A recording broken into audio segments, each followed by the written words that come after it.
Hey, team players, and welcome back. Love that we're getting all the questions in, starting off today's episode so quick beforehand. You guys as a community has been great getting these in pretty much all week long and really for a couple of weeks now. We love that you're starting everything off with either your quick hits or your deep dives.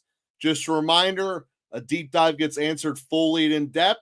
Take a little long to get between them as we try to do all the quick hits in between. So again, we love you're hitting them all with us. Start the show off with them in order. Here you are, Smitty. Two quarterback league. Some of my team needs quarterback. All I got available left is Purdy. Stafford, May, Flowers, Jones. Running backs are Mason, Monty, and the rest of the list there. So your team being Hurts, Richardson, Adams, McLeod, Myers, Cook, Jones. Who should you target in a trade? I need to upgrade anywhere because you're 4-5. Okay, dokie. Alrighty. Two quarterback league. Anthony Richardson is obviously probably your weakest starter going really quickly through the list here. McLeod is also a candidate for your weakest starter. But when we look as far as where we have assets to trade from, Aaron Jones, James Cook, Madison, that's all right. So some areas of where you want to try to upgrade, to me, off the bat, are going to either be the quarterback or the second receiver position. When we go to the available ones left, make sure I'm reading this here correctly for you.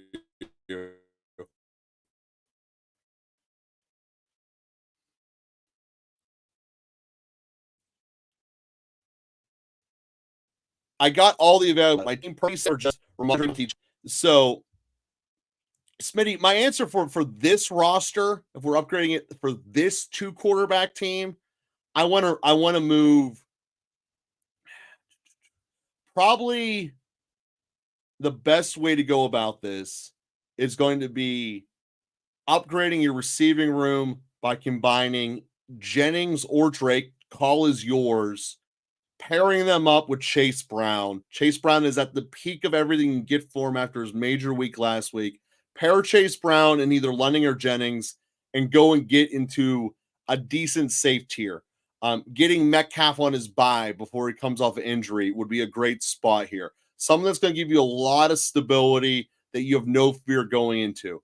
You're probably not going to be able to get all the way up to an A.J. Brown, but that's the kind of level I'd want to start the conversation with and then accept back to either a Devontae or a Metcalf. That's how I'm addressing this roster here for you. Looking at this one, if this is your one quarterback league, again, I'm moving Richardson, I'm moving Singletary, and I'm upgrading McLeod. That's how I'm going to go with that one. Chill, we see your deep dive. Welcome to the party, Bob. How was school today? I don't want to talk about it. Fair enough. That's why you love hitting that start button. All righty, quick hitter. Taysom or Pitts, Tracy or Pollard. Where are you feeling on that, Bob? My lean is Taysom and Tracy, and here's the reason why. Everything that we said yesterday about Taysom is absolutely true. With the new coach, we're uncertain of what his usage will be like. However, he is the only guy in that receiving room that has been there for longer than a year or two. And so I would have to assume that going into a game potentially with Marquise Valdez-Scantling or, Tipton or Bub Means, that it would be reasonable to assume that Taysom Hill is going to get a decent amount of plays his way. The only other threat on that team right now is Alvin Kamara, who's probably going to go pretty wild. So my lean is on Taysom for those reasons. And then I think then Tracy is an absolute stud this week. I do like Pollard.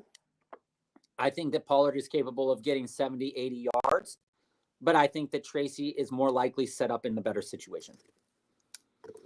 For everything that we said yesterday, Josh, about I'm all for that. Absolutely. So I when we look at the statistics here, Go ahead. When we look at the line statistics here, the Giants are actually one of these teams that have a pretty good combination. So, but before I dive into this, I want to hit about a quick statistical thought that needs to be addressed. As we get deeper into the season, we get more about the tendencies that coaches want to do. But the problem with this, and this is the double-edged sword of any form of statistics, is that you inherently are losing recency effect in terms of development of players as you're putting on a longer situation. For instance, when you're looking at the All-Star break, do you want to trade for the guy who's batting 300 but did all of it in April, or do you want to get the guy who's batting 300 in July, even though his average is 240? This is the kind of thing that really is statistically getting drawn out. So I tend to lean upon the 3-game window, the 3 games you last played, because it gives the most accurate representation of what you are now. All of this to say that the Giants matchup this week is one of 2 matchups where there is going to be an estimated less than 25% pressure rate on the quarterback and more than 2.5 yards expected per carry before contact. Said another way, the Giants should dominate the line of scrimmage in a way that you don't normally see. Like, this is statistical anomaly all over the place right now in this matchup. I wish it was a 1 o'clock game that I could put him in my DFS. But Tracy, this is a long story short to say, Tracy is a must start to get there.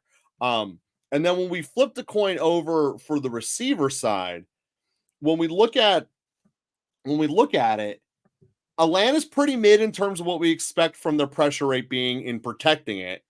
And New Orleans is essentially the same number. So then I just go back to who's the better offense. That's who I want. And it's Atlanta without a doubt, especially if London is still dinged up. So a little bit deeper than a deep dive, but you gave the question before we kicked off the episode. I love giving extra love for that. You know the rules, team players. I like it. Joe, hit us up next. Next one here is going to be the Don Oliver. Start 3 in a full PPR. All right, so we got Waddle, your boy Harrison Jr., Leggett, and Draco London all fired up. All right, so a lot of thoughts about that. Again, if you hate starting Harrison Jr., as many of you do, get rid of them. Don't live with things you hate. That's the best life advice you can ever have in your life. Do not live with things you hate. Period. That being said, True. Marvin Harrison Jr. and Waddle are things that are hated. I want to give Leggett the try just for the simple fact that they're trying to get to the ball to the young guys. I believe of their 3, without even close, Leggett is the best of their 3 young guys, Sanders and their other receiver. So Leggett's the one I'm going to give the opportunity bump to. I don't see it being a pleasant day. I don't really think you have a good selection of options here to start with, Don, to be blunt with you. Probably going to have a loss here due to this receiving room. But I don't think that situation, I also think that you're going to be stuck with the fact that you have to play the front thing when Drake doesn't play. So that's the other part. So, Don, here's the thing that I want to just put out there is that MHJ is not a bad play. By any means is he a bad play. However, he is one of the players that is most likely to disappoint based upon his quarterbacking situation. Kyler is not successful as much with the type of coverage that the Jets run. Okay. But Marvin Harrison Jr. is good against the types of coverages that the Jets run. So with that being... he's 14th in the league over the last 3 games in win rate, meaning that he's creating separation in his routes. 14th across 3 games should be averaging like 100 yards a game and a touchdown. Yeah. So this is a Murray fault. Start him. I have to start him. Yeah.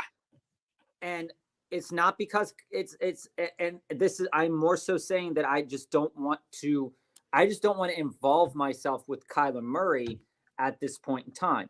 Now, insofar as that is true, Leggett, while the projections say that his numbers are probably going to be a little bit down, there has to be some nervousness associated with Waddle, and Waddle's in a similar situation, right? Mm-hmm. With the types of things that the Rams are doing and what they're throwing out there in terms of their shells and coverages, you've got to assume that Waddle is going to struggle a bit more this week. So for everything that Joe said, I think that the play is Drake, Leggett, and MHJ. I really do think that that's the I agree with that. If Drake plays, Waddle could get a touchdown, but it's a spicy situation there for Waddle, but not in a good way. So, Chill, we obviously see your deep dive. You're the first on the deep dive queue once we clear out the quick hitters. Alrighty. KJ, should I drop Devontae Johnson for Keenan Allen? Allen was just put on the waivers. Who would you prefer? I mean, I'd rather have Devontae. The offense is a billion% better. Oh, yeah, it's correct. I'd rather have DJ. The offense is much better. I don't fear about Baltimore imploding just because it's getting windy. And I understand Chicago wind is different. But core concept, that Chicago passing game is about to implode. And it's going to do nothing. There's no long-term upside there. Now, I did say explicitly I don't see a way to really build a scenario where DJ becomes a top-tier receiver. But I also likewise can't even build a scenario where I think Keenan Allen becomes a top-tier receiver, maybe even a top 3-tier receiver. I mean, he is in a bad spot. Inactive quarterback, coach is about to get fired. There's all kinds of problems in Chicago. And yeah, sure, you might not be seeing the writing on the wall yet, but you will be in your fantasy playoffs. That to me, this is a no-brainer. You keep DJ, even though his situation isn't awesome. It's just not a train wreck.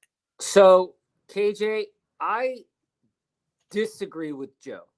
Usually I want the player tied to the better offense, but for every reason Joe said yesterday is the reason that I don't want Deontay.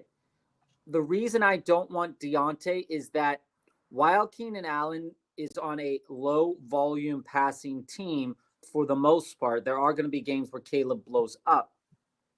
For every reason that Joe said yesterday about potentially Deontay Johnson on certain teams being a drop, I do feel like these two players at this point in time, they offer different things for a team, but I think that Keenan Allen fits better to the need of Caleb Williams than Deontay Johnson does to the need of Lamar. Caleb Williams. So, go ahead. Can I propose a counter here? Because you're right. I think the fundamental answer is you shouldn't have either of these guys. But let me give you a guy who's going to be on your waiver wire almost guaranteed that is going to give you the same bad quarterback scenario, but better upside. And that's Jalen Coker in Carolina because now he's the definitive number 2 and they're trying to force the ball to the young guys. Other guys that are in your league that probably are on waivers, like Gesicki would be a much better add to your roster. He's probably on waivers because streaming tight ends. He might be picked up already due to last week's blow up. Yeah, probably. But like I'd still rather have Mooney likely in Baltimore than either of these guys.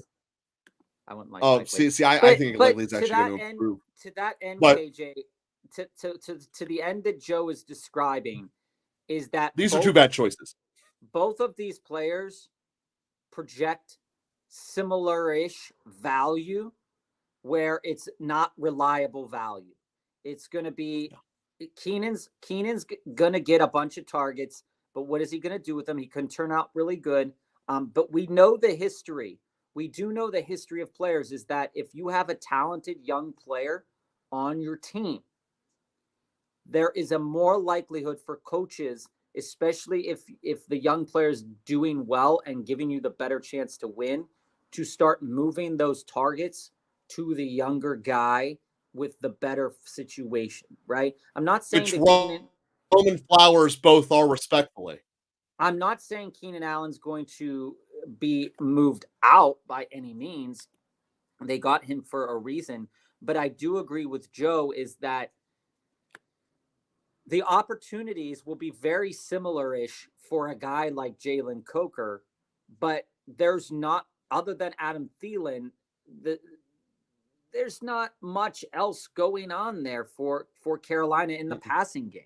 And they're going to get the young guys involved. So it might be a better choice in the long term of the season to go after a guy that's going to have a little bit of that back end value. And we can talk more about Keenan Allen and the Chicago Bears passing game at another time.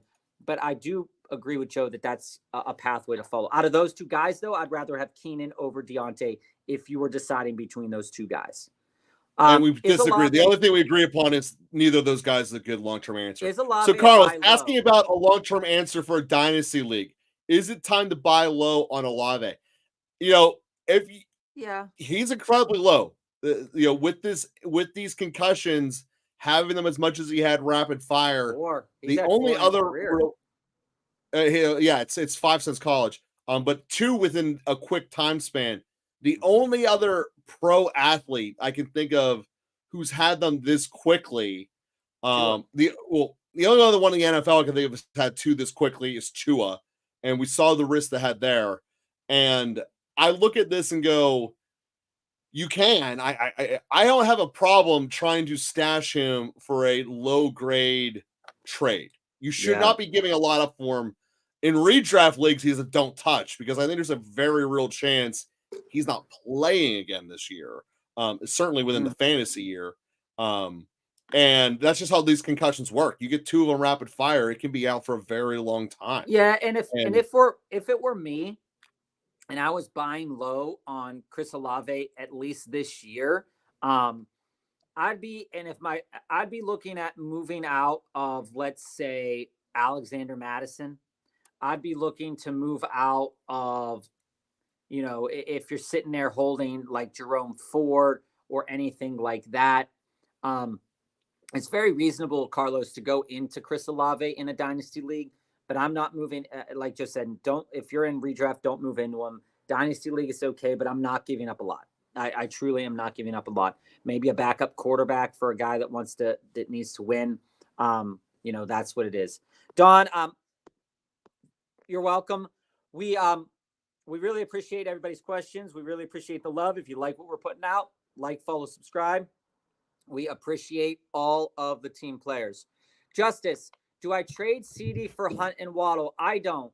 But Justice, it depends on your situation. But even in this situation, I still don't. Cooper Rush is not going to be as bad or as doom and gloom as it feels like on paper for CD Lamb, for the strict and sheer fact that Cooper Rush will just toss the ball to CD Lamb whenever possible. Yeah. This is more of a problem for guys like Jalen Tolbert, guys like Jonathan Mingo, I believe, who got sent to Dallas recently. I believe he got sent to Dallas. Sent to Dallas this week. But I think it's more problematic for them. And keep in mind, too, that Dak has had some struggles this year as well. So while Cooper Rush isn't the second coming of Tom Brady by any means, he's in a better situation. And I'm on the Hunt bandwagon still. And I'm riding Hunt. If I have Hunt, I'm riding Hunt until he's in the dirt. But I'm not trading CD into Hunt Waddle. That is not a fair deal. It is not a fair deal at all. Better flex start this week. Juwan, Leggett, Javonte, and Taysom. KJ, we can break this down in the deep dive a little bit later probably, but there's reasons to believe that Juwan Jennings will have a good game if he plays. Looking at these matchups, while on paper, you know, you look at it and you say, okay, well, if Juwan Jennings fills in this Brandon Ayuk role as he has done when Brandon Ayuk is out, Brandon Ayuk's numbers were skyrocketing. If you look at the stat sheets, this matchup this week puts Juwan Jennings in a different stratosphere. But if Juwan Jennings has the matchup that he would have on a regular basis, he's like down in the dirt. But the thing is that Jawan Jennings, what he does well, could be a really great piece here, but he has to play. And I'm a little concerned about the injury.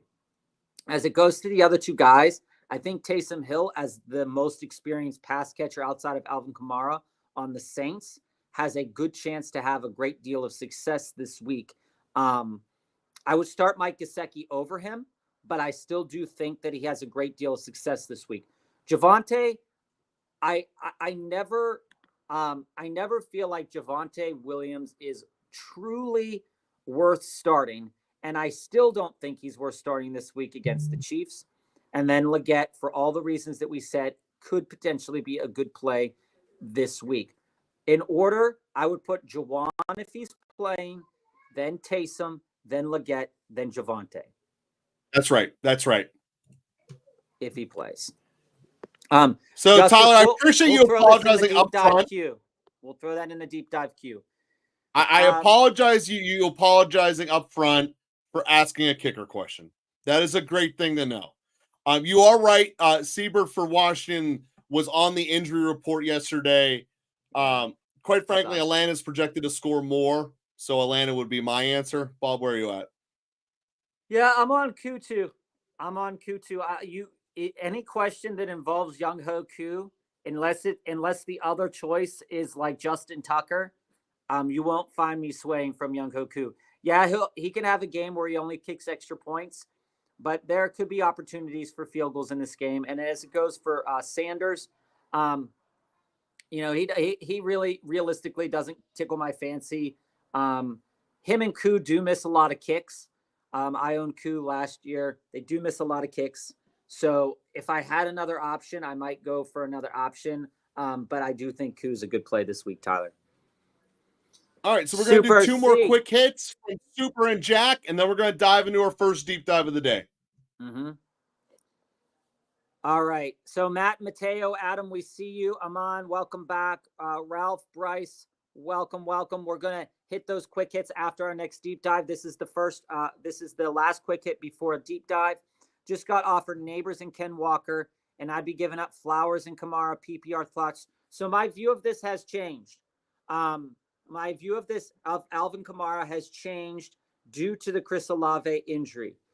For all of the things that I've said, if he is the only reliable pass catcher on this team, of course, there's probably going to be some other options.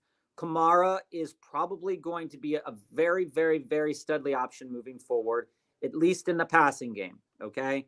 Mm-hmm. Neighbors has some incredible matchups down the pipeline. One of them being this week. Daniel Jones is an unreliable option at quarterback.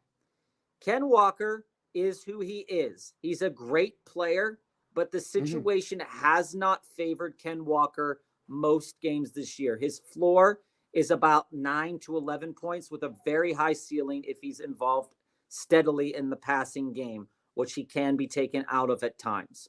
And Flowers is a great player who is very situationally dependent based upon the coverages that are being thrown out at Lamar. Lamar is a smart player, a brilliant quarterback, and a gifted athlete. If Chris Olave wasn't out, I would probably tend to lean Neighbors Ken Walker, but because Olave is out, the opportunities are going to be so many because when Carr can't pass the ball downfield, when those receiving threats aren't downfield, he will dink and dunk it as much as possible, and that favors Kamara. I'm on Flowers and Kamara, but if you would ask me that last week, I would not have been. Neighbors is cooling on me more than he is on you. That's a fundamental fact I have too. I'd stay with Kamara. Situations have changed. So Arrow, this has been a busy week for me. Won my matchup by 0.02. Nice. Limits of margins. Love it. I've made 2 trades this week. Trade 1, Debo, Connor, Shakir for AJ Brown, Bucky. Okay. And then I trade 2 on Aaron Jones for Brees. All right. Yeah, I remember the conversation of 2 and Aaron Jones for Brees. I remember that. My roster now looks like Purdy and Mayfield, Lamb, Brown, Sutton, Douglas, CMC, Mixon, Hall, Tracy, Irving, Kelsey, Schultz. That's an incredibly strong running back field. I also have Olave, but he might not play this year. So Arrow. He's not gone. Arrow. I love the trades that you made. One of the things that I think is really prevalent right now, at least in the trade market, at least before a lot of deadlines, is this whole discussion about AJ Brown.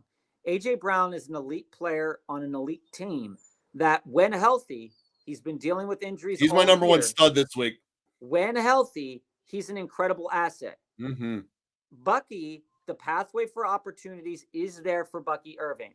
Now, in order to move into AJ Brown, you are going to have to give up a combination of a Debo caliber and a James Conner, a wide receiver 2 with upside, and a solid running back 1, running back 2 for some teams. I think that is the fair value for AJ Brown. I would want to move myself into AJ Brown right now. I am concerned about injuries, but I think he is the best player out of those 5 players right there in the trade. Now, James Conner can continue to do well this year, but again, last week we saw 3 different players get a rushing touchdown for Arizona, and one of them wasn't James Conner, which tells me that this team does want to save James Conner most likely a little bit, because they ran him real hard the first half of the season. And that's why you guys keep seeing James Conner is done. It's time to trade him. The team is telling you that. They might not want to do. They might, but they might not want to do that. And that's just a conjecture to make when it comes to the value of James Conner. Oh, they tell you what they think on their usages. I mean, that's what they're telling you. And Bucky, there's no reason to say that his usage is going to go south significantly in any way. And because he is your, 5th running back in this discussion, it doesn't really matter much. That's a big part of it too. So chill. I love Aaron Jones, Joe. I love Aaron Jones. You know that.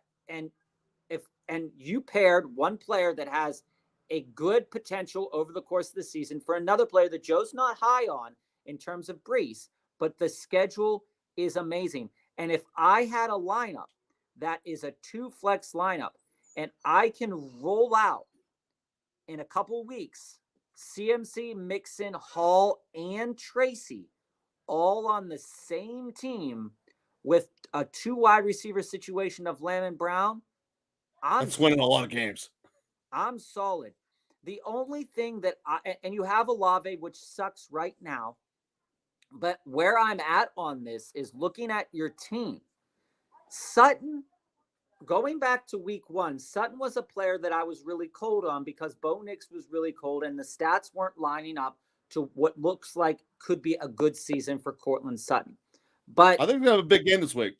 Even though Bo Nix has been heating up, he has been looking good as a quarterback, good as a running quarterback.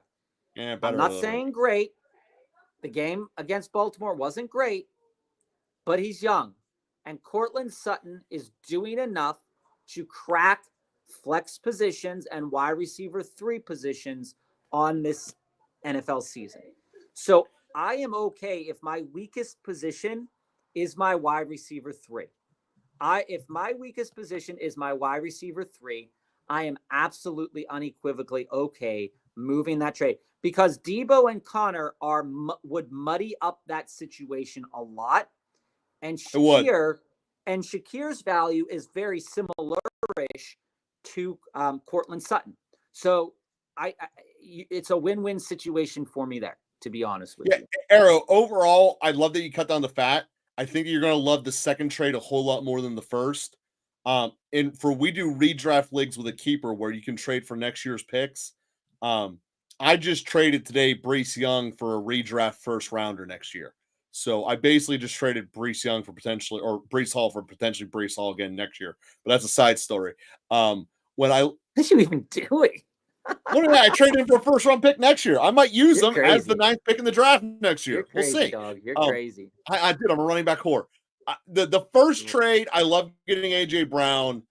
I'm scared to death that you're going to regret it because of Debo, though. I'm not opposed to it. That's just my only thoughts on it. I think it's a fair trade. I think where your team ended up, team's so solid, though. I mean, you can't complain about it. I really like where your team ended up.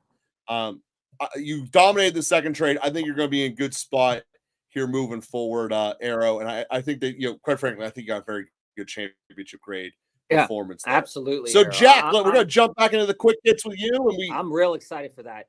So, where do we fall on this one, Joe? From my understanding, Myers is. I mean, there's no doubt I'm going Jacoby all day. But are the Raiders even playing this week? I don't think so. Let me clarify that. So it has to be DJ Moore. Now you're asking me obvious questions here, Bob. Jack, it has to be DJ Moore because the Raiders aren't playing. But knowing that you're playing against Saquon, and Henry, you are kind of cooked. But what Joe recommends, Jack, is going out there trying to target a guy like Coker on waiver wires. If he's there, a guy like Demarcus Robinson, if he's there, could definitely provide you with some good options this week. DJ Moore and everybody out there about the Chicago wide receivers. If you were with us earlier in the season, we were really down on Chicago overall. I was a little bit higher on Caleb Williams, but I ended up dropping him for some positional value that I needed. But what we've seen out of Caleb Williams and what we've seen out of this passing game, just as an aside here, is that there isn't any one person dominating one game or the other. It's pretty much, it's not that they're not dominating. It's that Keenan Allen's getting an incredible amount of targets, but he's only catching like 4 to 6 for like 40 to 60 yards. Rome is getting more yards in the games where he's targeted more, but obviously a lot less in the games where he has less targets. Obviously, Cole Kmet was sitting there at tight end 3 at one point in time, but definitely disappointing at this moment in time because he's not getting the targets. This is such and the matchups coming down for the Bears look better on paper, but this is all about Caleb Williams. It's the same reason that Marvin Harrison is such a hard person to kind of project what he's going to do each week, because it's not because he's not talented. It's because his quarterback is struggling getting the ball to him, or the coaching staff is trying to find ways to get other things happening or involved. I feel DJ Moore's the same way. DJ Moore's a talented wide receiver, but the situation for him is not great. You're still starting DJ Moore because you have to, but take that for what it is. I think Jacoby Myers will be a start for you next week, though. Pick 2, Adam. Start running backs Hall, Chase Brown, Brian Robinson. At wide receiver, Puka London and Brian Thomas. If London doesn't play, should I start all 3 running backs while London is out? Also, Trevor Lawrence is not playing. Chase Brown plays tonight. I do think I just got off work, so I didn't hear the news that Trevor wasn't playing. I knew he was dinged up yesterday from what I was saying.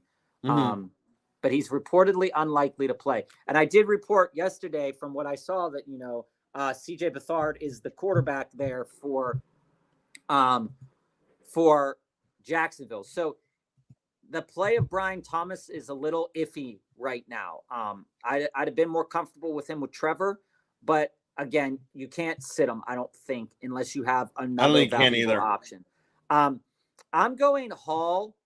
I'm definitely going Hall and Chase Brown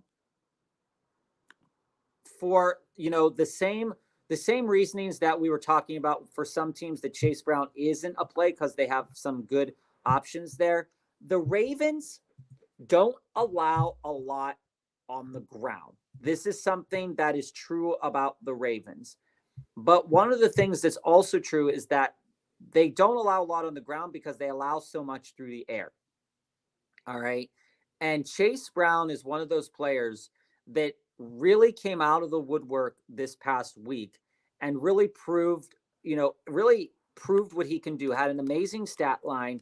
We saw it in all the DFS lineups. And while I do think that Brian Robinson against the Steelers could be great, I do understand, Joe, that a couple of Steelers players are coming back from being injured. One of those, I believe, is Alex Highsmith. I think he missed a couple of games down the line. Yeah, but Robinson is more up the middle runner. So when we look at the statistics as far as the offensive line matchups for this week, the Commanders are projected to have the second most yards created before contact, meaning they move the line the furthest downfield. And it's like a pretty stupid, insane number. It's 2.79 yards. That means he's almost getting 3 yards before he'll even get touched. So Brian Robinson in that regards is 100% a start. The fear that I have with the Jets is that this is going to be the first time in basically forever that Aaron Rodgers is going to have time in his pocket.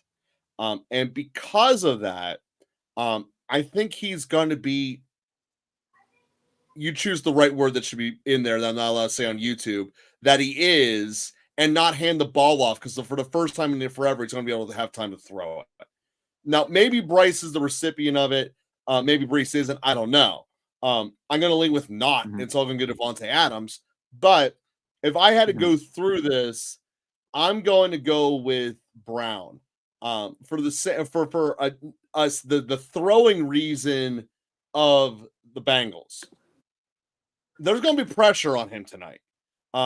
Baltimore isn't the greatest at sacks, but they are decent at getting pressure. Chase Brown is the check down in this offense. These two score a lot of points. Mac Jones. Earlier in the year when Cincinnati played Baltimore, it was one of the highest scoring games of the year. I want to be a part of the check down, the high scoring team. Chase Brown is in the end zone. So I'm going B-Rob and Brown. Joe, Mateo, you're right. Mac Jones is the direct backup to Trevor Lawrence, but CJ Beathard did get signed. So, you know, he's had more experience on the team than Mac Jones. I actually think this is the way I would go about this, Adam, is that I would start all three of these running backs. And I think that the pathway for that comes with how you feel when looking at the stats for Mac Jones or for looking at the stats of Beathard for Brian Thomas, because London could play. But if London doesn't play and you don't already have Chase Brown in your lineup, you're out of luck. Okay? If these are your 6 players that you're deciding between and you don't have Chase Brown in your lineup tonight, you're kind of out of luck. So Chase Brown, I think, has to be one of the running backs you play in your running back 1 or running back 2 position. Then I would have you had to win the running back spot. That's Thursday Night Law. Then I would have Hall or B-Rob sitting at my flex and my running back 2. Then deciding if I can only start 2 of those wide receivers, deciding on which 2 you think has the best opportunity to succeed. I think if playing, it would be Puka and London. But of course, you have that. And here's the reason with Brian Robinson as well, is Brian Robinson's been dealing with this injury for a long time. Supposedly healthier now. But again, he could tweak something in practice and then you're all of a sudden screwed if you don't start Chase Brown tonight. So I think this comes down to the thing is you're definitely starting Chase Brown tonight. Yeah, you are. The other decisions need to be made Sunday, and my lean would be towards the 3 running backs, Puka and London. That would be my lean, Adam, as we sit here today. Matt, welcome to the show. PPR. So, Matt, to answer your question. Go ahead. So where I go with this is that when we look at the offensive line for Atlanta over the last 3 weeks, it has started to crack. It used to be super dominant in terms of blowing people back. It is the definition of mid right now.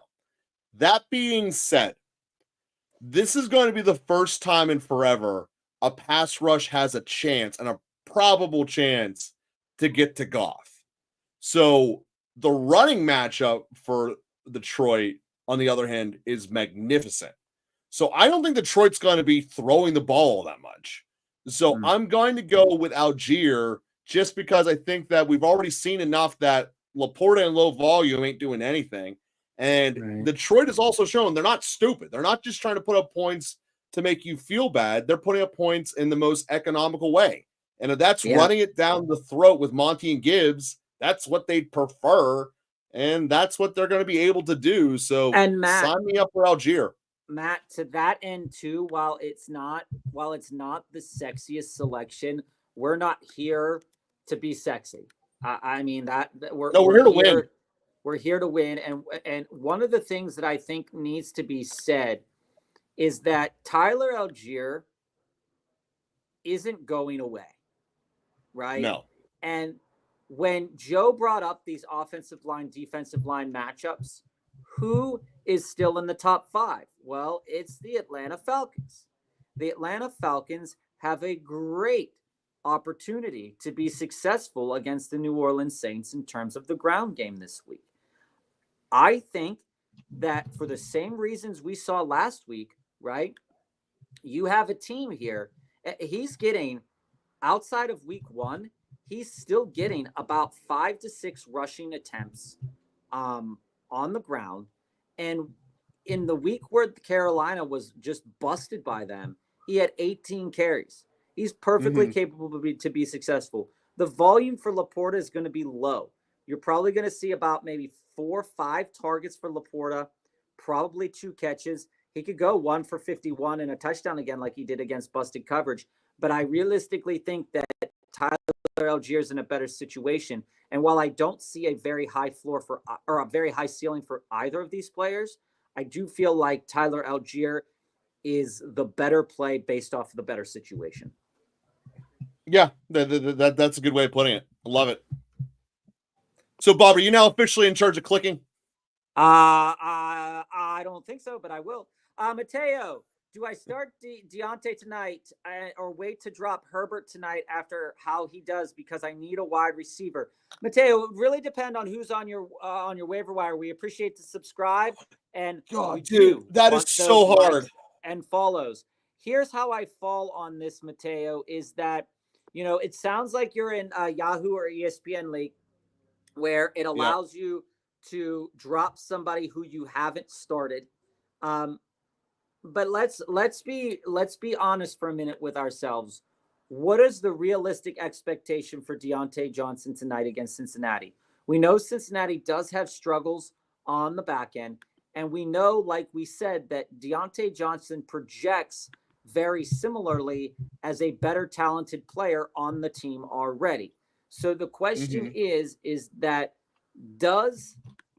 because I know we're all thinking about what DeAndre Hopkins did in the game after the game that he joined the team, right? We're all thinking about what happened the first game versus what happened the second game. And so what I have to ask myself, if I'm looking at Deontay Johnson and I'm looking to start him tonight, is what is my realistic expectation for Deontay Johnson? Realistically speaking, it is not out of the realm of possibility that Deontay Johnson goes for 2 catches for 45 yards, which is on about floor, 7 targets. Right? So you're looking at a potential floor of about 6 points. Now, looking at a potential ceiling, without going into too depth about Deontay himself, looking at a potential ceiling, you can see maybe 5 catches for about 60 yards. So you're looking at a floor of about 6, maybe 4 points in PPR to a ceiling of potentially 11 points. And we can't project that he's going to go off like a Jackson Smith and Jigba game. Nobody was projecting that. And if he does, I can tell you he won't. He doesn't have that in him. But again, the floor is low. The ceiling is pretty low too. So is there anybody, the way I would track this is we need to know your waiver wire, dude, because this is a rough one. Is there anybody on your waiver wire that projects better than a floor of 6 points and better than a ceiling of 11 points? A guy out there right now, with a similar opportunities could be Coker. A guy out there right now could be Jennings, like Adam has on his team. There's a lot. I'd rather go Jonnu Smith. To give another name out there to give a tight end deep dive. A lot of moving parts. I don't want to use Deontay. Short week, hasn't been there a long time, and they're not invested in him. He's also a complete bad fit for Lamar. Mateo, we'll deep dive this on our next dive. I want to take a look at your team that you have here, and we can think about it. But my initial lean, and you have Herbert at running back, and Joe said this too. If you see that Herbert's not doing well, you can always drop him. I mean, it's not going to be too much skin off your bones. With the team that you have here, you're solid enough in the running back position with Hubbard and Brian Robinson and Javonte and Jacobs And then I see that on your bench, you have some really high profile guys that are having health issues right now. So you're going to be solid right now. I'm willing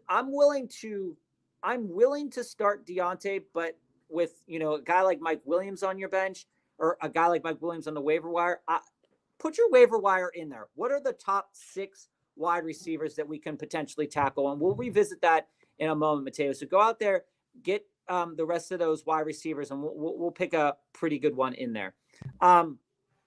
Aman, welcome back. Start Bucky or White this week. Oh my God. The eternal question. This is like the eternal flame of Mount Olympus. What do we do with the Tampa Bay running backs? Joe, what's your initial lean here on Thursday about so Tampa when, Bay when running you backs? look at Tampa, when we look at what we expect out of Tampa this week, it's like what the hell, damn guy, is going on? We have Mayfield is going to be having to throw like crazy, and here's why. Because that offensive line is not going to have a good day run blocking, but a great day pass blocking. And you add all that up, it translates to White. When you have a better situation, the receiving back's going to do better. That's the way it is. Yeah, but also just as a note here, I'm on to the Bucky v to the Bucky situation v Rachaad White situation, is that usually, typically speaking, both of these players end up in the same realm of points. Okay. White did do better last week.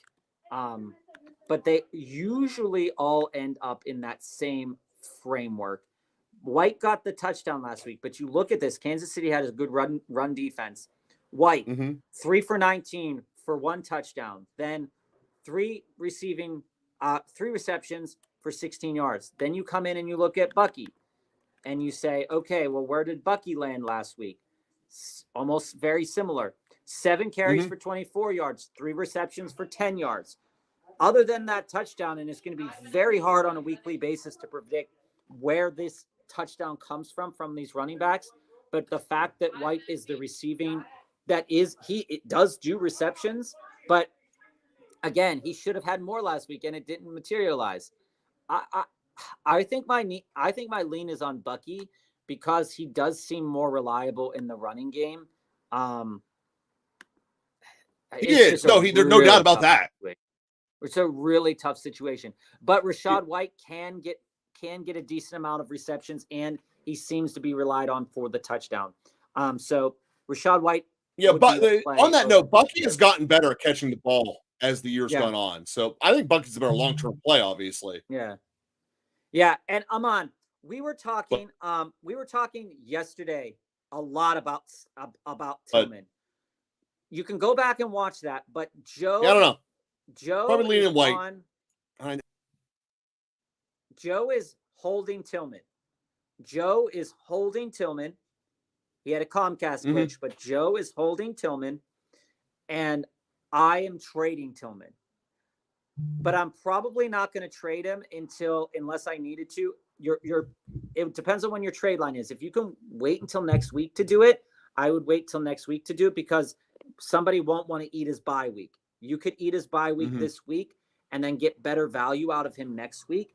But it all depends on what you're looking for. I don't think, realistically speaking, that you are going to get much for him unless it's a player that's kind of on the back end and he might be used as a good piece for you to elevate. Like say your running backs were struggling him on and you wanted to move into an Aaron Jones. Tillman could be the piece that would move you into him. Say you wanted to move into a Devin Achane and you're currently working with a James Cook and something else. Then Tillman would be the guy that puts you into that stratosphere to get a Devin Achane style running back. Joe will tell you to hold him because Jameis Winston is targeting him at a high rate. That's right. Especially in garbage time, which could be which could be a big thing for Cleveland. And so that is a piece to note. The other piece to note about Tillman is that if it comes to a fact that Cleveland starts losing more, which is always a case for Cleveland. It's a case for all teams, but it's always a case for Cleveland that there could be a turn to a younger quarterback. If the older quarterback isn't working, they might turn to the younger quarterback, which means they put him in and he got hurt. I mean, they that game that Watson got pulled, valuable. They put Watson in as the third quarterback, or Seamus Jameson as the third quarterback. Right. So I'm saying, I'm not sure he has the role. I think he got it by injury default. If that's something that's on your mind, I do think it's worth trading Tillman. The matchup because I don't think you're getting for him. There's a chance he holds out the rest of the year and he gives you 18 the rest of the year, which is a major win. So Ralph, jumping over here, what you can do. Should I bench Mahomes? You know, we go through all these statistics. This is my first time all year I've had Mahomes rated as a top 3 guy that I want to play based on matchups. He's got protection, and they're not going to be able to move the ball running it. Mahomes is going to have to throw it, and when Mahomes has to throw it, Mahomes does great. It's also a division game. They lost last year. Mahomes gets weirdly personal about this kind of thing. Yeah, no, I'm going on Patrick Mahomes. I'm starting him. Joe, I do think they're going to be able to run it. Not well, but I do think they're going to be able to run it. Oh, I don't. Looking at the same metrics that you're looking at, it's low. Denver doesn't give a lot of yards before contact, and Kansas City, they don't do that well either. But what I need to share is that Patrick Mahomes has found a nice target with Hopkins, and what needs to be said is that if you have a guy like Mayfield, or if you have a guy like Darnold, I would consider starting those guys above Mahomes. But if I don't, then I'm not benching him. I mean, obviously you need to know the guy, but I still would rather play Mahomes. It just depends. Bryce, start Burrow or Purdy. We both like Purdy this week, but I like Burrow more. Yep. Burrow's situation is good. While I don't think he's going to get 5 touchdowns, just note that. I don't think he's going to get 5 touchdowns. I don't think it's unreasonable to expect 3 touchdowns out of him with about 250-ish yards. I don't think that's out of the realm of possibility, and I think that Joe would agree based upon the metrics that we're both of them have chances of being shootouts this week. But I think there's a much better chance that San Francisco just bitch slaps them with the ground, and they don't have to throw it as much. And quite frankly, the Cincinnati cannot score without Burrow being on fire. So I'm going on Burrow. And Burrow is definitely in a plus matchup for for all intents and purposes. For can't stop the pass. Yeah, I'm riding. I'm taking Cincinnati outright in the money line tonight, Bob. I know that's crazy, but I might be money lining them tonight. And Tyler, as it goes to Hunt, likewise, I'm running him until Pacheco. So I know a lot of people are trying to trade into or out of Hunt because they see the stat sheet there. But trading out of Hunt right now is difficult. Trading into him is difficult. If the right pieces come by, you could. I'd be willing to trade like a Javonte Williams to get into a Hunt. I'd be okay with that. Hunt has a lot of value. You're not getting out of Hunt for... See, the thing with Hunt is you've rated him this far. Take him all the way into the ground. Like, this is that's what they're going to do. That's exactly what they're going to do. They don't want to spend a new car payment. You're taking this thing until it's uninsurable. Yeah. That's what Kareem Hunt is. Accept it, love it, go home. Mateo, when it comes to Chris Olave, looking at your team, and we're going to deep dive your team in a moment. Looking at your team, I'm only doing it if it's a dynasty league. Here's the thing about Mateo. Mateo, you have 2 defenses right now. I don't think you need 2 defenses. Pick one of them. Take Chris Olave, and if in the off chance week 14, week 15 he ends up playing, he could be a nice start for you. If not, you only gave up a defense. You don't need 2 defenses anyway. I'm absolutely okay with that. George, welcome back. Kicker question: pick up Mooney or Bates? Lost Richard. It sucks. I hate losing kickers. When kickers get hurt, it's like the worst, especially when they get hurt like mid-game, and you were expecting big things. I think that It's your first fault. Don't expect big things from a kicker. I think that Bates is a reliable option. I think Bates is a reliable option playing in another, dome environment. Bates is a reliable option. For the same reasons, Joe, I think it is going to be a shootout between 49ers and the Bucks, but I'm on Jake Bates because I think it's a more reliable environment. I think it's a more reliable environment. Start Mike So, Gesicki or Adam, for Kincaid. this one's pretty easy. If Higgins doesn't play, it's Gesicki all day, every day. And it looks like Higgins isn't playing. So that's my answer. Yeah, and that's I'm the same way. Monitor this up until 90 minutes before kickoff or 60 minutes before kickoff, whenever that injury report comes out for this game tonight. Kincaid's getting an incredible amount of targets. The matchup screams that that's going to be pretty good for Kincaid, but Mike Gesicki can't. I don't think you can bench him right now. Somebody did something nefarious in my league. They dropped him, knowing that he's going to go on the waiver wire. So I am like so angry knowing that he dropped them today, knowing he's going to be on waivers until like Saturday. Power move. The team's solid, but power move. Mike Gesicki if T. Higgins is out, Adam. Start Gesicki at Ravens, Ray, or Kincaid at the Colts. The same question as Adam here. Gesicki. You got to monitor that injury report, but it's Gesicki. And the reason it's Gesicki is that Gesicki is taking on a role in the slot. The Ravens don't do well against receivers, either from the slot or from outside. He just don't do well against receivers. And he's filling in a role. He's not filling in T. Higgins' position. He's filling in a role on this team. While I'm not expecting 27 points, I am expecting at least 4 to 5 catches, and I am expecting between 60 to 80 yards. I think that's a reasonable expectation for Gesicki this week, especially if Baltimore goes up on them early. That will be something because Baltimore always wants to cover Jamar Chase. Baltimore always wants to get after Jamar Chase, and Mike Gesicki might be a less of a priority. How are we feeling about DeAndre Hopkins this week? You're worried about the Patrick Surtain effect.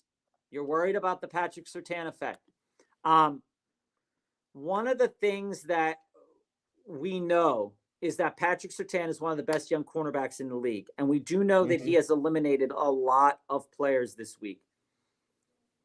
While that is true, the matchup from a statistical standpoint, not taking the player into account of Patrick Surtain, it's a good situation for DeAndre Hopkins this week.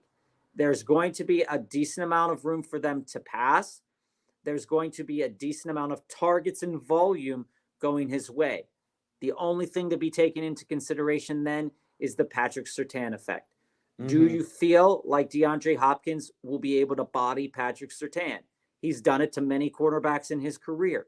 He's older now. He's slower now. So is he going to be able to do it? I don't think it's unreasonable to think that DeAndre Hopkins gets 4 catches. What he does with those 4 catches, I'm not really certain what happens there. But I do think the volume is going to be good for DeAndre Hopkins, and the volume is going to be great for Travis Kelce. So why are there so much kickers talking about today? Come on. Drop my kicker to pick up Taysom. I think that's great. Do I drop someone or go bear at kicker? You got to drop someone. You can't go bear at kicker. JD5, I think out of all those guys that I think you can drop Tua. Yeah, if you're not playing the quarterback, you drop the quarterback. You can drop Tua. Nobody's going to pick him up this week. And if he does, and if somebody does pick him up, that means they're going to be dropping a valuable-ish piece anyway, especially if you're not playing him. You don't need him. He's not worth it on your roster. You need a kicker. You can't go blank on a kicker just to hold Tua. You can't do that. That doesn't make sense. Go after Bates. Go after Dicker. Both pretty good matchups.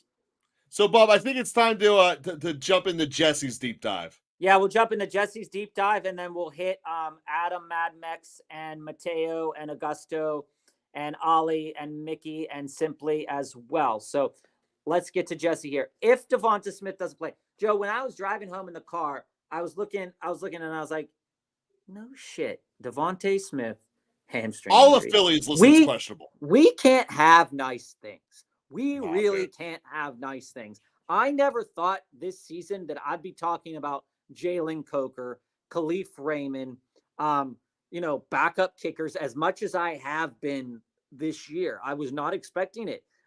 It's a weird surprise. But if Devonta Smith doesn't play along with Lamb and London, so toxic, Jesse. I'm so sorry. So sorry to hear this. Who would you all start between MHJ, Johnston, and DeMarcus? I'm assuming, Jesse, that's DeMarcus. Could be Wandale. Well, I'm obviously on MHJ. For all the reasons I said earlier in the episode. What if you get London out too? What if he's down both of them? Give the whole ranking of those three and give both Robinsons so we know which one's which. All right. So where I stand, let me look up a couple things before I answer this question. Before I answer this question accurately. Everything that I said about MHJ is true. Again, he runs into the Sauce Gardner effect. We were talking last week about Tank Dell running into the Sauce Gardner effect as well. And we weren't necessarily worried about it for Tank Dell because CJ Stroud does well. Kyler is a little bit disappointing in this perspective, and same with the coaching staff, Jesse. I'm still on MHJ. He's still the top out of those three guys. Also, when it comes to Quentin Johnston is my number 2 out of this grouping, even though we're considering both Robinson is in this perspective, right? When you look at the Chargers and you look at the Titans coverages scream that they're always playing from behind and never with a lead, right? And they're also not very good. And Joe, you can look this up in terms of the offensive line rankings here. They're also not that good at defending against the run. I mean, Detroit ran all over them. That is an unequivocal fact from a couple weeks back. So you look at this team and you say, okay, well, we have a team that is susceptible to the pass, but they're pretty good in certain aspects of the pass, right? Then you come in and you say, oh, well, Quentin Johnston has been really, when he's playing, he's gotten a really good share of the targets for this team. He has. And so I don't think that you can pass up QJ in this scenario. I think that if Devonta Smith plays, my 3 players would be, if Devonta Smith plays and Lamb and London don't, it'd be Devonta Smith, MHJ, Johnston. If Devonta Smith plays and Lamb plays and London doesn't, it would be Lamb, Devonta Smith, MHJ. And if London plays and Lamb plays, but Devontae doesn't, still MHJ. There's reason to believe that you should be more concerned about the hamstring than the hip. Because that injury to Devonta Smith, we've seen wide receivers this year, Mike Evans, AJ Brown, etc., Nico Collins get hurt midweek and then go on IR for 4 weeks or be out 4 weeks with a hamstring injury. I don't think they're going to rush this back. Yeah. I don't know the severity of this injury, but I don't think they're going to rush this back. But he would be the player that I would say most likely doesn't play. Lamb, for his respect as well, could be a player that, if he falls the wrong way, might leave the game as well. So this is a scary situation.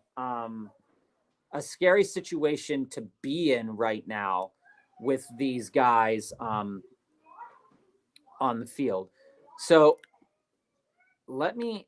Joe, talk a little bit about what your feelings are while I look up these things for Quentin Johnson. So, I mean, Jesse, first of all, I think we're going to bounce the next quick hitter, but my thought here is you have them written in the right order. Harrison, Johnston, Robinson is the right way, regardless of which Robinson it is, quite frankly. Because we have been getting Quentin Johnston's been getting more volume than I thought he was going to be. That being said, that does not mean that Ladd is going to fall apart. Not to do a quick and complete aside about Chargers coverage guys. I think I'm even playing. If your whole world is healthy, I don't think London's cracking my lineup. I think the bigger point to hear, Jesse, is why don't you combine and upgrade and kind of cut out some of this trim? You got too much of it right now. Cut it out, make your life easier. You just got a big game out of Quentin Johnston. We got you, John. Pair him up with one of your second backs and go get a better second back. I would do that to make my life easier right now. I mean, that's how I'd go about this. Or move London, either way. And Mateo, to your question here, and anybody out there, the way we're ordering, the way we order questions, quick hit. We try to give a shorter response.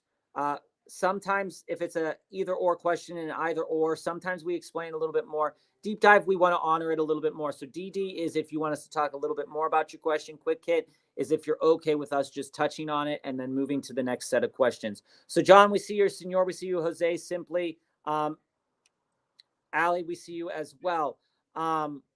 Let's get to the next set of quick hitters here. So Adam, to your point of having Jennings, returning to your question here, I do think, and Zai, it's good to see you in the chat as well. I do think that Jennings is worth playing this week. I do, but I don't think that. I think I would still rather have Hall, Chase Brown, and B. Rob as my core group of guys going out this week. Jennings is an amazing play, but he has to be healthy as well. So just take that into consideration. Anybody, if you just joined us, feel free to add a question for the chat, and we will get to it as we move through all of these questions. Oh, yeah. I think I can get Debo for BTJ, round 7 keeper, but I have CMC. Would you do BTJ for London? I need wide receivers. I'd do BTJ for Debo, Mad. I'd do BTJ for Debo. I think that both of these players have a great deal of upside. Debo's upside is a little bit higher right now because Trevor Lawrence is injured. Trevor Lawrence is a better quarterback than Mac Jones. He's a better quarterback than CJ Beathard, although that all three of those aren't great quarterbacks. Debo's the guy that I want BTJ. I'm not moving BTJ into London due to London's injury. I know the volume is great for London right now, but I'm moving into Debo. Debo's situation is tied, I get having CMC and Debo, and you might not feel like you want to own both, but neither player is, I feel, relational to the other in terms of what they're going to produce on a daily basis. These two players only help one another. If CMC is able to move the rock and Debo is able to move the rock, this is going to be a great situation for San Francisco. If I can trade BTJ a 7th round keeper, I think it's worth keeping him if you're thinking about keepers and you only up it like 2 years. Yeah, he's a better keeper than having London on your team. Yeah, I think if it were me right here, Matt, I think that Debo's great. But I would be thinking about moving Higgins and Waddle to see if I can do a little bit of action there on the back end. And you're right. Yeah, Max, I want to do a way where we're going for Debo without BTJ. And if that includes Higgins and Waddle in a 2-for-1, that'd be the direction I'd want to look at it. It's going to be a hard cut. It's going to be a very hard cut. Debo's going to cost you a lot, Nad. And we can talk a little bit more about it. I say I'd still want to go out and get Debo. If I had to give up BTJ, I'm okay with it. I just still like BTJ a lot. See, I'd rather give up Downs. Mateo, you have Douglas and Gabe Davis also on the waiver wire here. Yeah, man, in terms of what you asked earlier to your question, that is tough. I in terms of better value on waivers, Joe, I don't know. I like Herbert. Those Herbert now in Cincinnati. I like that. Herbert's solid. But if you are looking, and here's the thing, Mateo, about Demario Douglas as well. Out of the guys that you mentioned in terms of wide receivers that are on waivers, Douglas is catching passes now. He's not hurt, and he's not potentially just subbing in for a guy or run blocking or anything. And he's still better than Deontay. I think of all that group, I'd rather go with Herbert because I think he gives you the biggest upside of explosion to win a league. But out of those wide receivers, Douglas, Mike Williams, Deontay Johnson, or Gabe Davis, who would you rather have? Unfortunately, Douglas. But that's very sad emoji when I say that. Douglas is getting the volume, and he doesn't seem to be losing the volume. We don't know what Deontay Johnson's volume is going to be. It's not good volume. Augusto, running backs are Hall, Kamara, Chase Brown, Dobbins, Hunt, Chubb. Love all of that. I love all of that. I just did Hunt for Downs. I think that's okay. I honestly do. Like, that is a reasonable that's a reasonable position to be in. I would have tried to potentially get Hunt into maybe Quentin Johnston or maybe Ladd, but I don't think as long as Flacco's going to be a quarterback there, Downs is a bad play. And honestly, they're going to have to figure out this Anthony Richardson situation. And we all know that this is true. You already know the answer. He sucks. Anthony Richardson's not a good player, but they didn't want to trade him. His value was too high. Seems like they're biting the bullet, but Joe Flacco didn't perform well against the blitzes of Minnesota, which he should have performed better. I still think Downs is in for better days.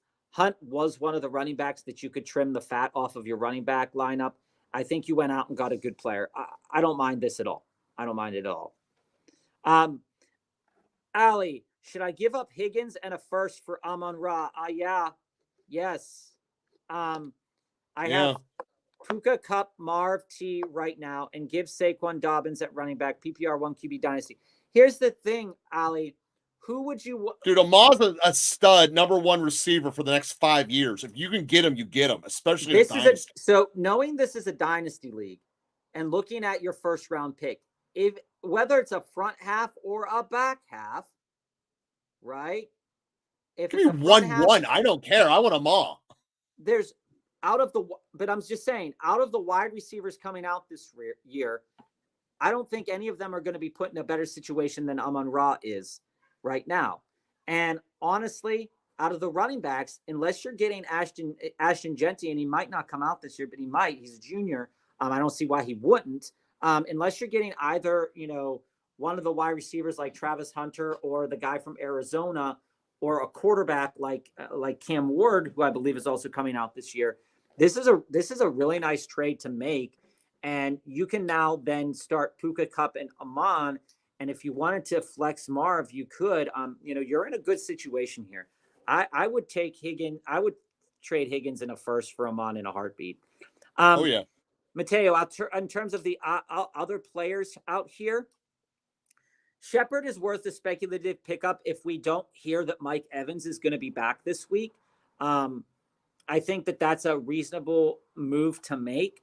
I also think that Palmer is good, but I still like Douglas more than any of the other players that you have here. And I like the running back more. And I get the iOS is a tease, man. It's a tease. Because the problem is Gesicki takes the spot. Bones, we came to this conclusion yesterday. You know us. You've been with us for a couple weeks now. You know we don't like to flex tight ends. We know that on National Tight End Day, that was the greatest time to flex a tight end. If you flexed a tight end, you had yourself a day unless you're starting some scrubs. Mike Gesicki tonight, I'm not going to oversay that this is a good opportunity for him, but it's reasonable with what we saw last week and it's reasonable for the coaches to plan for him as well, right? Now, with all that said, if Higgins is out, this is not as effort as you might think. This is a good play. Very solid play. It's a good play. Dude, Bones, for tonight, I'm doing a prop bet of him over 65 yards, a touchdown, and Burrow over 300. And Ali, especially knowing this is a late first, you're going and getting Amon-Ra today. Hawkinson or Gesicki? It's Gesicki. We love Hawk on this show. You won't find us bad-mouthing Hawk. But the situation for Minnesota is a little bit tricky because they got 3 tight ends that they're utilizing until Hawk is fully healthy. Bones, Hawk or Ferguson this week? Joe? Hawk is the answer here. What? I want Hawk. Hawk's definitely the answer here. There's no doubt about that. Yep. I'm on Hawk too. Quick hit or deep dive? All right. Start Mahomes or two of them. This is going to just be a quick hit, Smiley. This is Mahomes really easily. Mahomes doesn't have the ability. They're not going to be able to run the ball very well. And I think that there's a good chance Miami has hit the quit it button. That being said, Mr. Concussion might be coming out of the league. But the thing simply, we can talk about it after a couple of the deep dives to just a little bit more about Tua's situation is that we can't project Tua to put up the same amount of points as Geno because, Geno just playing the Rams last week, Joe. But Geno still got 3 interceptions, 3 touchdowns, but he passed for a lot. And the Miami Dolphins aren't passing as much this year. Okay. So we can't reasonably expect that to happen. And as far as that goes too, with the Vikings playing the Rams previously, Darnold got 240 yards and a touchdown. So while I don't think it's out of the realm of possibility that Tua goes for 2 touchdowns and 250 yards, I do think that Mahomes is more likely to hit 240 yards and 2 touchdowns, which is a nice floor for, a decent enough floor, not a nice floor, but, would you drop Wandale Quincy for Keenan Allen? I wouldn't. Both of these players, projectively, it's the same. They're not doing much with what they're being given. Okay. We can look at the ADOT of these wide receivers. Joe, can you pull? My computer's running a little bit slow here. Can you pull up the ADOT for Keenan and the ADOT for Wandale? Now, Wandale runs primarily out of the slot. So, Allen's higher. I can tell you that before I even look. Right. I mean, Wandale has one of the lowest ADOTs in the league. I think it's at like 1.9 or 2.9 or something like that. Something incredibly low. But I don't think Keenan Allen's is much higher, to be honest with you. But, the passing tree for with Slayton emerging has gotten a little bit bigger for them. So Wandale isn't as valuable as he was a couple weeks ago. That is true. So I still don't drop Wandale. Maybe I do, but I've got to be comfortable with my projections on Keenan Allen. I think that the Bears are such a tricky projectable team. Keenan Allen's ADOT is at 11. So if that's what you're looking for, that's very good, actually. I think it's worth considering, but also at the same point in time, I don't know anything about Allen. We went off earlier today about why not. That hasn't changed. It's not turning into much. I think it's okay. But again, it's hard to project those targets. It's easy to project Wandale's targets. He's just not doing a lot with them. Jose, I need a QB rest of the season. I have Caleb Williams right now, and on waivers, I have Cousins and Stafford. Stafford. Both are good options. Both are better than Williams. Let's start with that. You're upgrading regardless. Both are good options. Let me take a look at this, Joe. Joe, you're on Stafford. This is kind of a dealer's choice.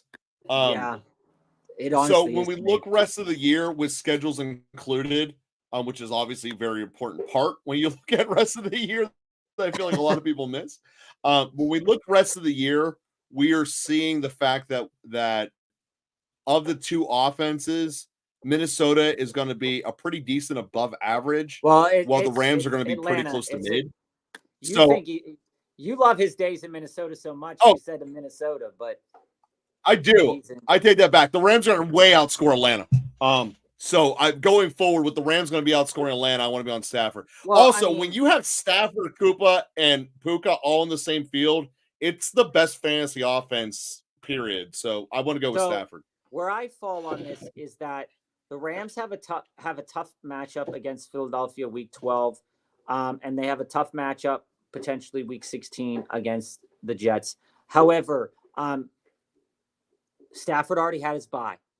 You don't have to worry about that. So I feel I lean on Stafford, although Cousins does have a pathway to have some good games coming down the pipeline for him as well. I would be a little bit more, for Kirk here. Minnesota's a great matchup week 13. Denver might be a little bit trickier. Who knows how that's going to fall? The Chargers have a great defense, so who knows how that's going to fall? And then the Giants have a good pass rush, so that could be a little bit problematic. And Washington just got a little bit better. So I'm on Stafford, but it is close. Senor. Oh, so that's close for me. Quick hit. So we can quick hit this one for you, Senor. Should I drop one of these guys for DeMarcado? Braylon, Corum, Jalen Wright, Guerrero, Mason. I dropped Benson 2 weeks ago. Thanks. You know, I don't want DiMarcano. I get that I have him up here on the list. I've since changed my mind and haven't had a chance to change the graphic. Here's the fundamental reason why. All of his content come out of one major play last week. And I don't like running backs that are a one major play type. I don't really like any fantasy player that's a one major type. That being said, like I said, I'm definitely not dropping the other ones. So the only one I consider would be Wright, but I'm not sure I want to do that. So no, I don't want the third running back in because Benson's clearly the number 2. So I don't want the third. I could convince myself to move off of Braylon Allen, but I do honestly think that, Senor, in your situation in regards to DiMarcano, all of these players are dependent on when their time comes. Wright's situation might come soon. Guerrero and Mason's are like right now, and Quorum just hasn't seen it yet. And Braylon Allen has seen some pieces of the pie, but outside of week 2, which was a weird week, the pie hasn't been that great. So I do think that with the way that Arizona works, they just run the ball just in a weird amount in negative game script, positive game script, neutral game script. It just doesn't make any sense what they're doing right now. That sounds like bad coaching. Having one of those running backs isn't a bad idea. And if I wanted DiMarcano and I was looking at what you had here, I would think about dropping Braylon Allen. But if you project Braylon Allen to fill in for Breece Hall, if Breece Hall were to get injured, then, there's that to consider as well. I think it's reasonable to have both. So John, for me, this one is pretty easy. I want Darnell Mooney. We have Darnell Mooney as one of these guys I'm really targeting this week for DFS. I think he's going to have himself a great under the radar week. And I really think that the London injury report is helping Mooney a lot. So I want Mooney.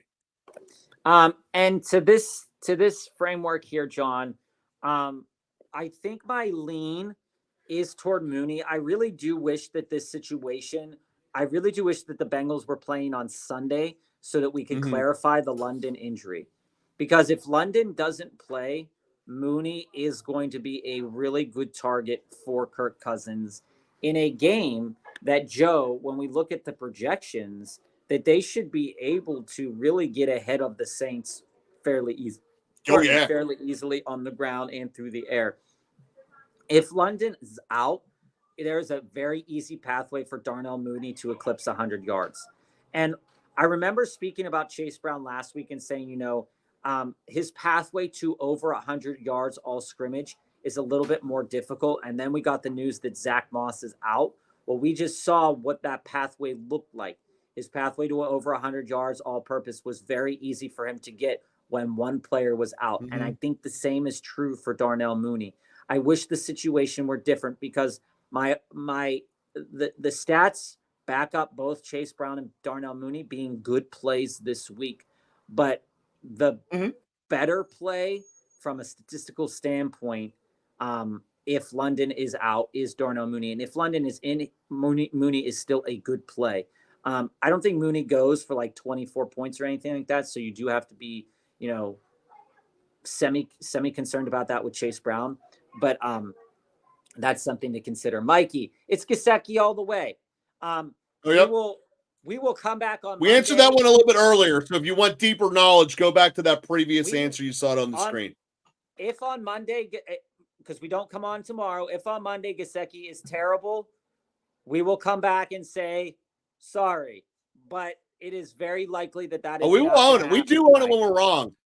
Realistically, we're batting somewhere between 75 and 80%. So we do admit it when we're wrong.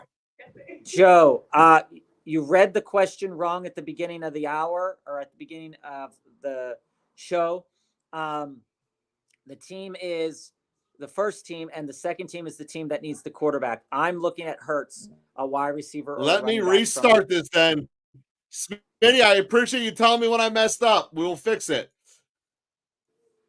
All right, so Joe there. Here's Smitty. Okay.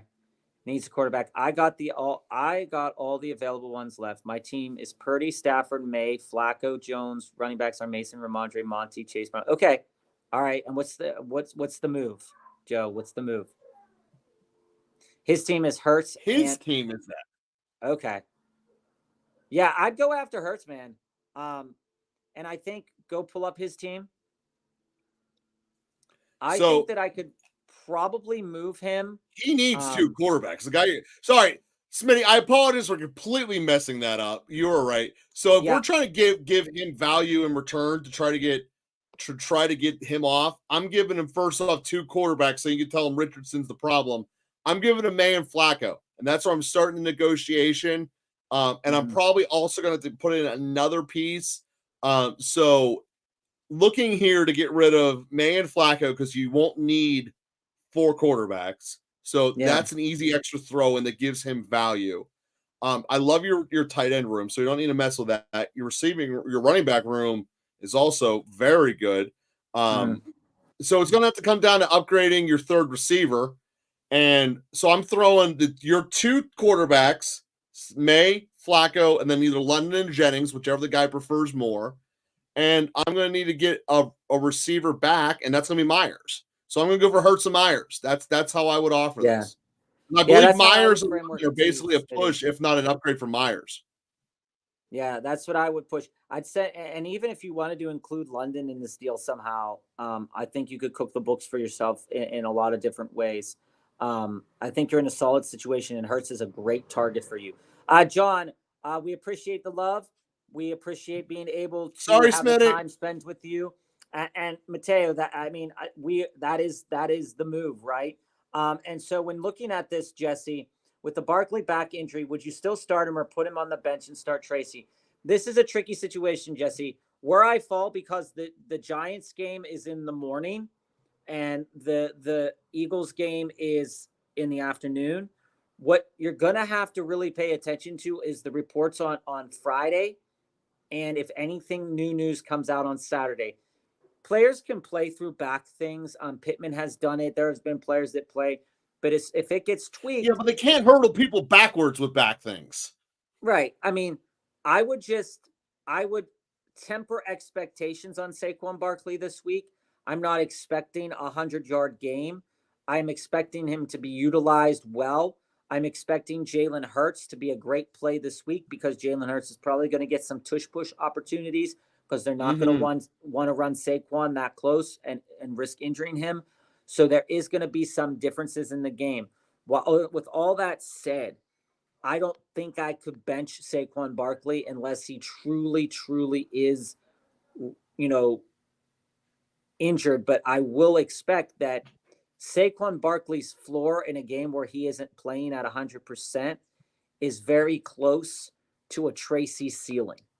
I think that's a little hard on Tracy, but I mean, Tracy's able to put up 120 yards, but Saquon could easily do like 80 yards on the ground and a couple catches through the air and eclipse the same kind of thing.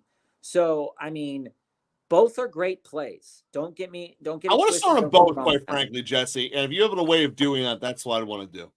And Bones, to your question, I would start Gesicki over Pearsall. I would definitely start Gesicki over Pearsall. All in one. Looking at your team, thoughts on the lineup, any other trades I can do. So just initially looking at your team here, one of the players I'm looking at moving is Connor. You have Jacobs. Jacobs is a solid floor guy that could get game scripted out later in games if the Packers are behind. So you might be a little bit concerned about that. You have Pacheco on the back burner. You have Pollard on the back burner. Pollard, the coach speak yesterday. You could go back and watch the show yesterday, all in one. I don't know where we put it in at, but the coach speak dictates that they want to give Pollard less volume. And that's never a good thing for a running back that's it's not, especially for a running back that's relying on volume. You're 5-4, 5-game win streak. This is what dreams are made of. You're pushing now. You thought you were out of it. So if you just went for Connor What I would do is do Pollard. I would combine Pollard and London and try to upgrade that spot. Your second receiver is the weak spot of your roster. Mhm. I would do a Pollard and Waddle push because your only back end bench receiver really is Johnston because you can't count Waddle. So Well, he I'm has going Ridley. London. He has Ridley. Yeah, I'm not counting Ridley right now either. I think Ridley's time we cut him. But I think that London and Pollard is what I want to move. And try to, we might have to give more than this, but try to get into a Metcalf where there's still injury concerns about him, and then hope it comes out on the other side. That's how I would go with that. Yeah, and I think all in one, I think it's reasonable. A low end target for you all in one is Jacoby Myers. Either he's on the waiver wire, or you won't have to give up a lot to get him. If Minshew plays, Minshew loves Myers. If Ritter plays, Ritter doesn't really do well with Myers, so that's something to keep. Ritter doesn't really do well. Also, I'd be targeting Mike Evans right now if I were you all in one. Mike Evans is about to come back. Was out a couple games with the injury. He's definitely worth targeting right now as well. And that's how and Tyrone Tracy, you can buy Tyrone Tracy before he really starts to move off. It's okay if you want to keep Connor, but I'm moving off Connor. We can talk about that more next week too, all in one. I think you're going to be pretty solid this week. You're welcome, Simply. Nico, do I trade Amon-Ra and Hunt for Breece Hall and Olave? No. I'm an absolute cut up at running back, but my other two wide receivers are Kupp and Hill. My other running backs are Chase Brown and Etienne. I get it. I understand the move that you want to do here, but I'm not moving into Chris Olave. 4 concussions, 2 in the last 2 weeks. There's either the Guardian cap is going on or he's not playing. Okay? Like, that's the thing about Chris Olave. For some leagues, we just saw it in the chat coming through. Some leagues have dropped Chris Olave because they feel the same way we do, that this is going to be a difficult situation for the Saints to manage. Breece Hall is a great player to go after, but I think the way to not all good. I think the framework that I'm approaching this from, if you go back and listen to, I believe, last Wednesday, because we weren't on Thursday. If I'm trading out of Amon-Ra and I'm absolutely cooked at running backs, right? I'm struggling in the running back situation. Amon-Ra, and we normally don't advocate doing a volume, one player for volume this late in the season. But if you need the volume and you want to get into a better running back situation and your wide receivers are Kupp and Hill, I think it's reasonable that if you use Amon-Ra, you should be able, without pairing him with Hunt, you should be able to move into a lesser. I understand the want to move into Breece Hall, but you can move into a lesser player like a J.K. Dobbins plus more. You can move into Maybe we get Dobbins and Metcalf. You can get Aaron Jones plus more. You could get James Cook plus more. Don't handcuff yourself thinking you need to move into Breece by giving up these 2 players. Yeah, that's not a good trade. I think it's a good call moving into Breece, but I think with the way your running backs are sitting right now, I don't know. I don't know if I want to do that situation. I definitely don't want Chris Olave. I definitely don't. CC trying to get Nico on the low. Owner's frustrated that he may be out another week. I think I can get it done with Monty and Hunt, but I think that's overpriced. My other running backs are Kyron, Breece, Pacheco, and Chubb. So it's not overpriced. Joe will tell you this because he's a running back guy. This is a price. And every league person wants something different for Nico. Okay, Joe, hold on 1 minute. Everybody wants something different for Nico. And one, I'll do Breece outright for it and keep Monty and Hunt. That's fair. That's a fair assessment to make, CC, or for CC here.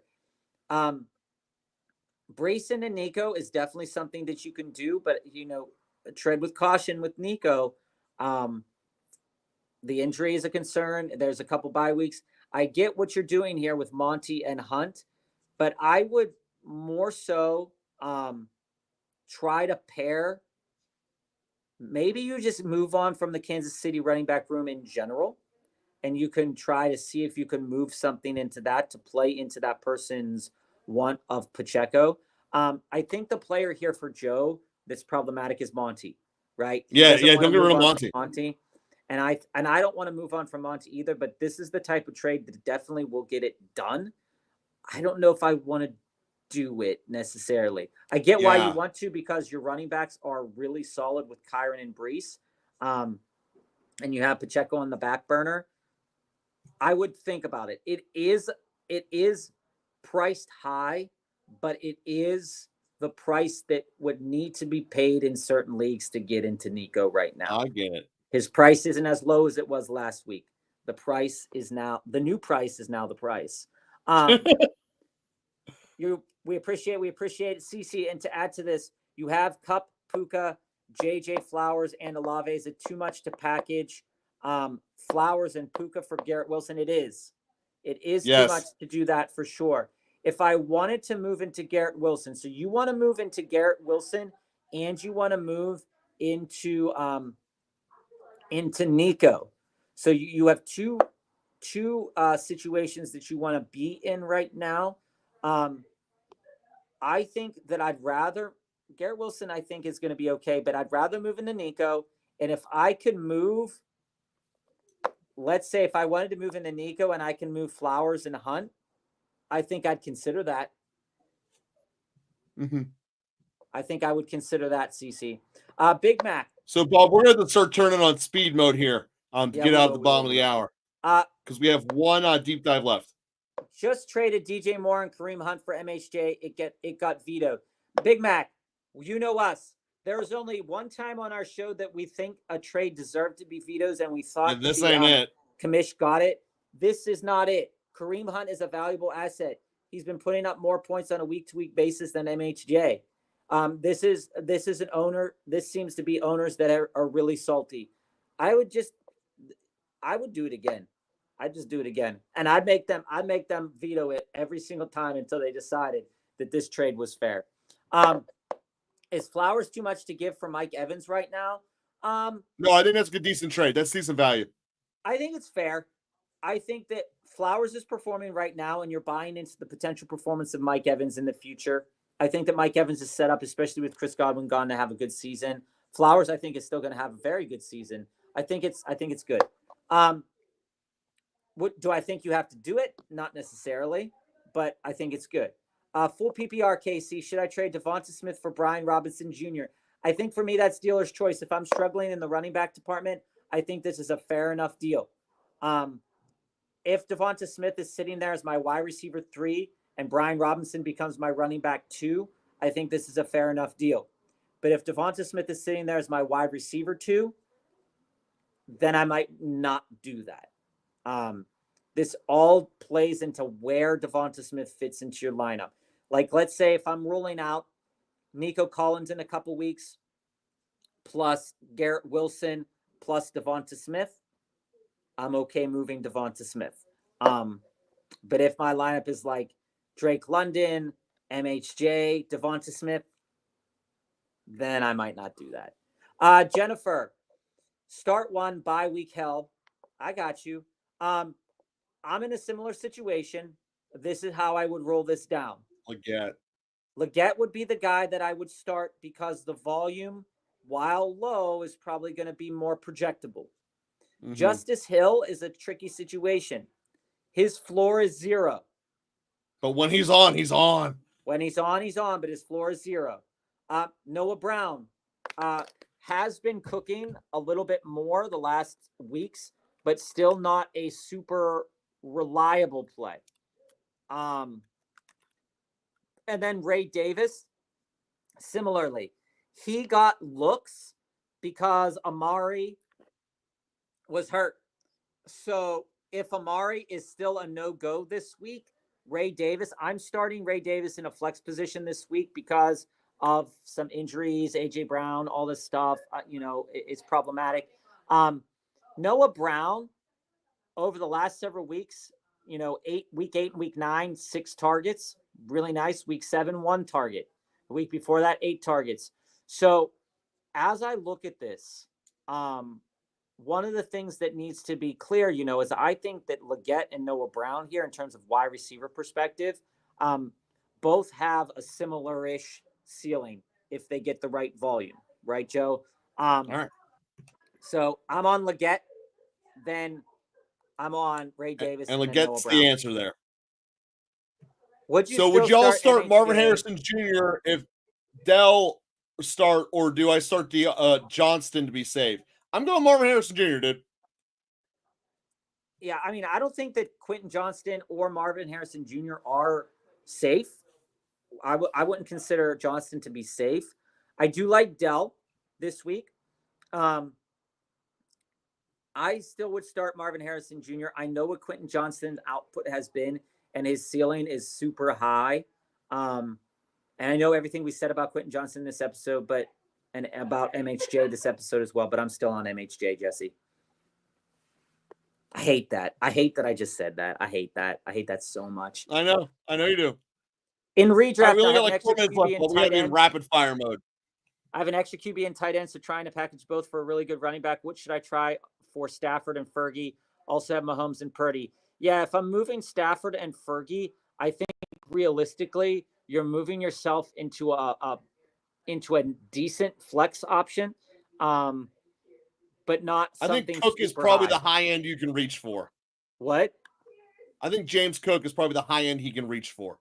You could try, but that will not. That won't even get close. I don't think.